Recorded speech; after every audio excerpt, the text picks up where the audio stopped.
আসসালামু আলাইকুম এভরিওয়ান, সবাই কেমন আছো? আলহামদুলিল্লাহ, আল্লাহর দয়া এবং অশেষ রহমতে আমরা ভালো আছি আলহামদুলিল্লাহ। আশা করি আল্লাহ তোমাদেরকেও ভালো রেখেছেন এবং সুস্থ রেখেছেন। নতুন একটি সকাল এবং দিনের শুরু থেকে শেষ পর্যন্ত আমরা কর্মব্যস্তময় একটা দিন পার করি।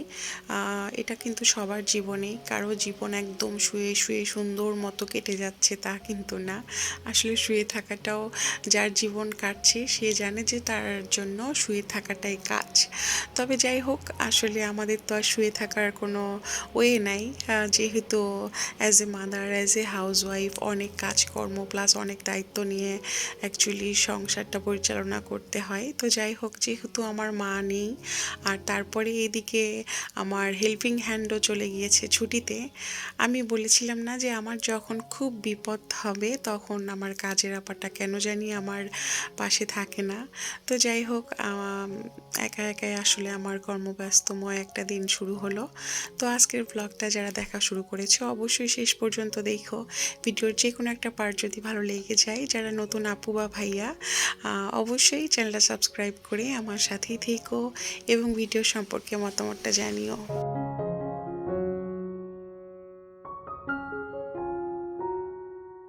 আজকে সকালে নাস্তাটা ছিল আমাদের মা ছেলেদের ব্রেড ফ্রাই, আর হচ্ছে যে আমার চা তো থাকবেই।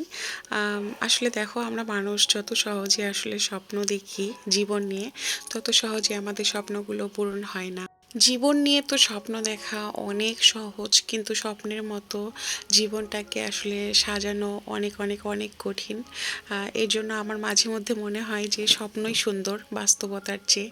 কেননা স্বপ্নে তো সম্পূর্ণ মনের যত চাওয়া পাওয়া সম্পূর্ণটা পূরণ করতে পারি আমরা, যেটা বাস্তব জীবনে একেবারে অসম্ভব। তবে এখন শুধু মনে হচ্ছিল যে স্বপ্নের মতো করে যদি আমি জীবনটা কাটাতে পারতাম। কেননা আমি না একেবারে একা হয়ে গিয়েছি, আর মাথার উপরে এত কাজের প্রেশার, চাপ পড়ে গিয়েছে।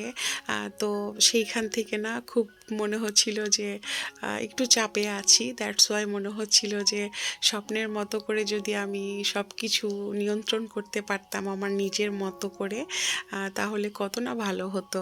তবে যাই হোক, স্বপ্ন তো স্বপ্ন, স্বপ্নের কাছে আর কি আশা করব। কিন্তু জীবনে না স্বপ্ন থাকাটা খুব ইম্পর্টেন্ট, বা ইচ্ছা শক্তি বা হচ্ছে যে চাওয়া পাওয়া, এটা থাকাটা আসলে ইম্পর্টেন্ট। স্বপ্ন যেহেতু সত্যি হয় না, সেটাকে স্কিপ করে আমাদের ইচ্ছা শক্তি বা চাওয়া পাওয়াটা তো থাকতেই পারে, এটা আমাদের অধিকার। সকালে নাস্তা, তারপরে আমি আজকেও কাপড় ওয়াশ করতে দিলাম, কেননা আমাদের ছুটি যেহেতু বাচ্চাদের হয়ে গিয়েছে, তো কোথাও তো ঘুরতে যাবই যাব। তবে কোথায় ঘুরতে যাচ্ছি এখন আর তোমাদের বলবো না, অবশ্যই নেক্সট ব্লগে প্রত্যেকটা আপডেট তোমরা পেয়ে যাবে। তো আজকে আমার হাজব্যান্ড বলেছিল যে সে হচ্ছে গরুর মাংস আর খিচুড়ি খাবে। কিছুদিন আগেও যখন আমি খিচুড়ি আর মাংস ভুনা করেছিলাম, তখন কিন্তু ভেবেছিলাম না যে আবার আমি, মানে 2024-এ খিচুড়ি খাবো। তখন ভেবেছিলাম যে হয়তো বা 25-এ যেই খিচুড়ি রান্না করব, কিন্তু আমার হাজব্যান্ড যেহেতু তার ইচ্ছে হয়েছে যে সে খিচুড়ি আর মাংস খাবে, আর তারপরে নতুন আলু এনেছে, নতুন আলু দিয়ে গরুর মাংসর একটু ঝোল খাবে। তো আমার জন্য ইজি হয়ে গেল, কেননা আমার কাছে না এরকম রোস্ট, মাংস, পোলাও, আমার এগুলো খুব সহজ রান্না মনে হয় আমার কাছে। মাংস তুলে দিয়েছি প্রেশার কুকারে, আর খিচুড়িটা তুলে দিয়েছি রাইস কুকারে। তারপরে পুরো বাসাটা ঝাড়ু দিয়ে নিলাম, তারপরে এটা মোছামুছির পালা। বাসা মোছাটা আমি চাইলেও ইগনোর করতে পারবো না, কেননা কেন জানি আমার মনে হয় যে আমার প্রত্যেকটা কাজ যদিও পড়ে থাকে, কিন্তু ফ্লোর না মোছা থাকলে আমার ভালো লাগে না, মানে আমি নিজে আনইজি ফিল করি। এই জন্য আমার শত কষ্ট হলেও বাসায় যখন আমার হেল্পিং হ্যান্ড থাকে না, তখন আমি অবশ্যই অবশ্যই ফ্লোরটা ক্লিন রাখার চেষ্টা করি। আর তাছাড়া এখন বাচ্চারা বাসায়, তারা ছুটির সময় কাটাচ্ছে, দুই ভাই খেলাধুলায় ব্যস্ত থাকে সব সময়। যদিও অনেক শীত, তারপরেও তারা ফ্লোরে খেলে। এই জন্য আসলে আমার ভালো লাগে না। যেহেতু ওরাও বাসায় আছে, আমার যত কষ্টই হোক না কেন, আমি কন্টিনিউ আসলে আমার ফ্লোরটা ক্লিন রাখার চেষ্টা করি। তো এইদিকে আমার ফ্লোর ক্লিন করতে করতে কিন্তু আমার খিচুড়ি বা পোলাও রান্নাও হয়ে গিয়েছে।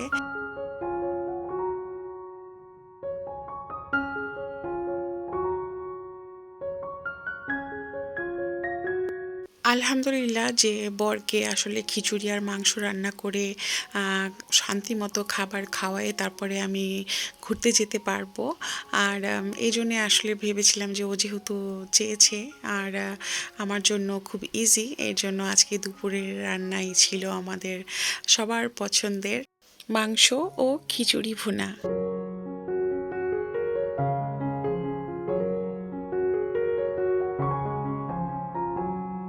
যারা ধৈর্য ধরে আমার ভিডিওটা দেখছো, ভিডিও দেখতে দেখতে যদি তোমাদের ভালো লেগে যায় অবশ্যই চ্যানেলটা সাবস্ক্রাইব করে আমার সাথেই থেকো।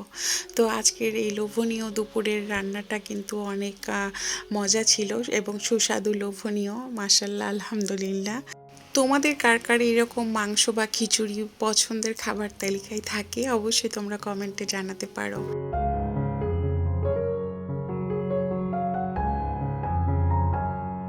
বছরের এই শেষ মুহূর্তর দিনগুলোতে কিন্তু সবার ঘরে ঘরে ছুটির সময় কাটায় সবাই, কেননা বাচ্চাদের ছুটি মানেও কিন্তু মা বাবারাও একটু সুযোগ পায় কোথাও ঘুরতে যেতে বা বেড়াতে।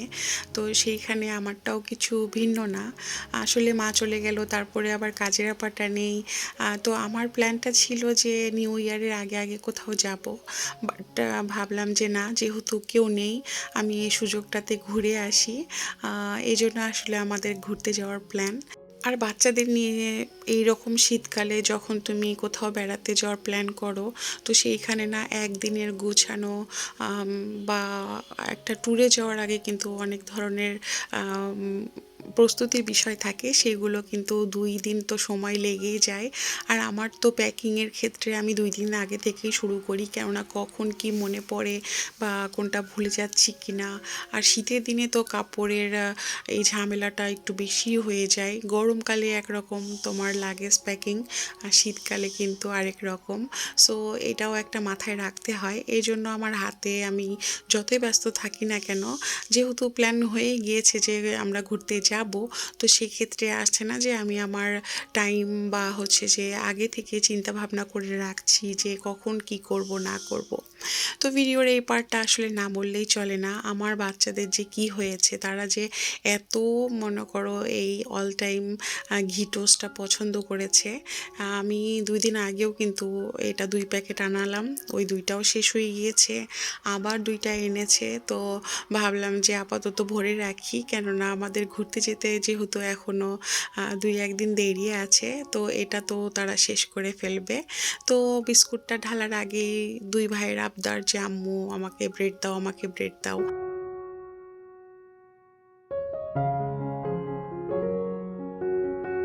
আমাদের নারীদের জীবন বিয়ের পরে একরকম বা মা হওয়ার পরে কিন্তু আরেক রকম। আর আমরা মায়েদের জীবন না সন্তানের প্রত্যেকটা মুহূর্তকে কেন্দ্র করে কিন্তু আমাদের মৃত্যু পর্যন্ত পরিচালিত হয়, এটা আমি মনে করি। কেননা আমাদের কাছে আমাদের সন্তানদের যে ইম্পর্ট্যান্ট আর কিছুই নেই, আর তারাই আমাদের দুনিয়া। কেননা আমাদের মায়েদের ডেইলি লাইফ রুটিনটাই কিন্তু আমাদের সন্তান বা ফ্যামিলি এগুলোকে কেন্দ্র করেই। আর তাদেরকে ঘিরেই কিন্তু আমরা আনন্দিত হই বা সুখ অনুভূতি লাভ করি বা কখনো কষ্ট পাই। সো এটা আসলে জীবনের একটা পার্ট, কিন্তু তারা আমাদের জীবনে এমনভাবে জড়িত যে আমাদের লাইফটা তাদেরকে নিয়ে ঘিরে আসলে চলে, যেটার আসলে আম, শেষ কোথায় সেটা আমাদের আল্লাহ তাআলাই জানে। তাদের খুশিতেই আমরা খুশি হই, তাদের সুখটাকে কিন্তু আমাদের সুখ করে নেই। তো এর চেয়ে আসলে বড় কিছু জীবনে নেই। একজন মা হওয়ার পরে আমাদের সন্তানরা আমাদের জীবন এবং আমরা তাদের জীবন। সো এটার মধ্যেও কিন্তু অনেক অনেক সৌন্দর্য আছে। বেঁচে থাকার জন্য আমাদের এই ভালোবাসাটাই কিন্তু যথেষ্ট, কেননা ভালোবাসা যত বেশি পাবো জীবনটাকে আসলে উপভোগ করব এবং জীবনে আরও বেঁচে থাকার ইচ্ছা হবে, আরও স্বপ্ন দেখতে ইচ্ছে হবে, আরও নতুন কিছু আয়ত্ত করতে ইচ্ছে হবে। তো এটাই তো জীবন। আল্লাহ তাআলা আসলে কিভাবে যে আমাদের জীবনটাকে সাজিয়েছে উনিই ভালো জানে।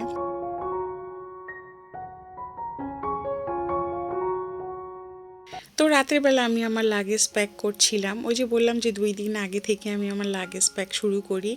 আর এইটা হচ্ছে যে ক্লিনজার, আমার স্কিন ক্লিনজার। তো এইটা আমার এত ফেভারেট, এত ভালো। এটা কিন্তু হচ্ছে বাইরের।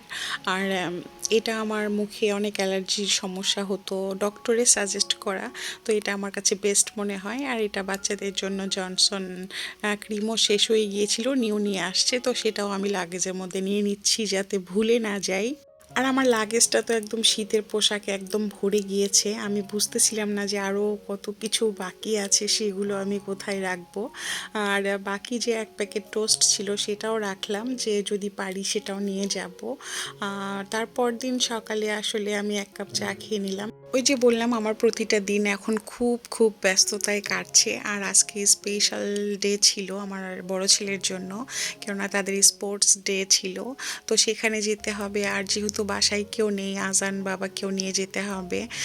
তো ২ ছেলেকে যখন নিয়ে যাব, আর একটা প্রিপারেশনের বিষয় আছে।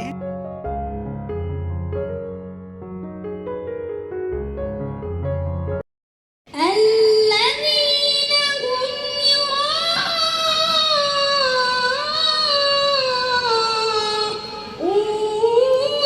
ويمنعون الماعون আমের গানে পাগল করে ও মায়া গানে তোর ভরা খেতে কি দেখেছি সমাজে তুলে ধরেছি আমরা নয় পিছিয়ে বন্ধু মাতালির যত্নের তো আলহামদুলিল্লাহ অনেক সুন্দর অনুষ্ঠান শুরু হয়ে গিয়েছিল। আর আমি আমার ২ বাচ্চাকে নিয়ে প্রায় ৯টার দিকে এসেছি। আর এসে দেখছি যে প্রত্যেকটা প্যারেন্টসরা চলে আসছে। আর যেহেতু তানজিমুল উম্মাহ ইন্টারন্যাশনাল স্কুল, এটা হচ্ছে ৩টা ক্যাম্পাস মিলে। তো সেক্ষেত্রে ৩টা ক্যাম্পাসের সব প্যারেন্টসরা এবং শুধু বয়েজরা উপস্থিত ছিল এখানে, গার্লসরা আসে নাই। কেননা বয়েজ আর গার্লস হচ্ছে যে আলাদা আলাদা। এখানে গার্লস অ্যালাও না, শুধু ছোট ছোট মানে যারা প্লেতে পড়ে তারা শুধু অ্যালাও। আর অনেক সুন্দর ছোট ছোট বাচ্চারা খেলাধুলা করছিল, সেগুলো অনেক এনজয় করছিলাম। আর আমরা প্যারেন্টসরা এক জায়গায় বা বাচ্চারা আরেক জায়গায়, এরকমভাবে মানে আলাদাভাবে জিনিসটাকে অর্গানাইজ করেছে। ২০২২ সালে গিয়েছিলাম অ্যানুয়াল স্পোর্টস ডেতে। তো ওইটা আমাদের একটা পিকনিকের মতোই ছিল। সেটা পূর্বাচলে গিয়েছিলাম। ওইটার সময় না অনেক মজা করেছিলাম। তো এইবারে যেহেতু একটা পার্কে সীমাবদ্ধ, যদিও দিনটা শুধু তাদের জন্য, তারা আনন্দ করবে বা সবাই একসঙ্গে একটা গেট টুগেদারের মতো খেলাধুলা, মানে এটা অন্যরকম একটা সুন্দর মুহূর্ত তাদের জন্য। এখানে ফার্স্ট, সেকেন্ড, থার্ড এটা কোনো ম্যাটার না। এখানে উপস্থিত হয়েছে বা পার্টিসিপেট করেছে কিছু কিছু গেমে বাচ্চারা, এটাই কিন্তু অনেক ইম্পর্ট্যান্ট। আর আমার বড় ছেলেও কিন্তু এখানে একটা গেমে হচ্ছে পার্টিসিপেট করেছে। তো তাদের খেলাটা স্টার্ট হবে। যদিও অনেক কাছ থেকে দেখার ইচ্ছে ছিল, কেননা কোথাও কোনো সিট ফাঁকা ছিল না। দ্যাটস ওয়াই একটু দূরে থেকে আমার বাবাটাকে আমি খেলা দেখছিলাম। তবে আলহামদুলিল্লাহ আমার ছেলেটা হচ্ছে চতুর্থ হয়েছিল। কেননা এটা হচ্ছে যে একটা বল নিয়ে ঝুড়িতে রাখতে হবে, দেন আবার আরেকটা বল নিয়ে আবার রাখতে হবে, তারপরে যে লাইনে দাঁড়াতে হবে। তো আলহামদুলিল্লাহ সে যে পার্টিসিপেট করেছে, বা সবাই তো আর ফার্স্ট হবে না, ফার্স্ট তো হবে একজন। তবে বাচ্চাদের এইসব অ্যাক্টিভিটিটাই হচ্ছে মেন লক্ষ্য, এবং প্রত্যেকটা বাবা মার তারই মানে এই চিন্তাধারাটা থাকা উচিত, তুমি ফার্স্ট হলা না কেন বা তুমি সেকেন্ড হলা কেন, এগুলো আসলে করা উচিত না। তারা ছোট মানুষ। সবাই যদি ফার্স্ট হয় তাহলে থার্ড কে হবে, চতুর্থ কে হবে, পঞ্চম কে হবে, তাই না? সো মাইন্ড সেট আপটা এরকম রাখা উচিত, তবে বাচ্চারা উৎসাহ পাবে এবং তাদের মধ্যে একটা কনফিডেন্স আসবে।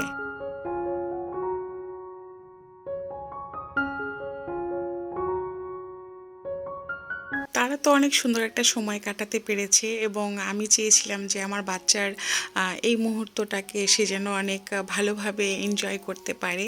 বছরে এই একটা দিনই তারা এনজয় করে, কেননা তাদের কোনো খেলার প্লেস নেই, একটা বিল্ডিংয়ের মধ্যে সীমাবদ্ধ, তার উপরে বিজি বিজি যে রুটিনটা তারা মেনটেন করে, এটা কিন্তু আসলে এটা খুবই দরকার। তবে এটা যদি বাইরে কোনো মানে পিকনিকের মতো একটা আয়োজন হতো তো সেটা বেস্ট হতো।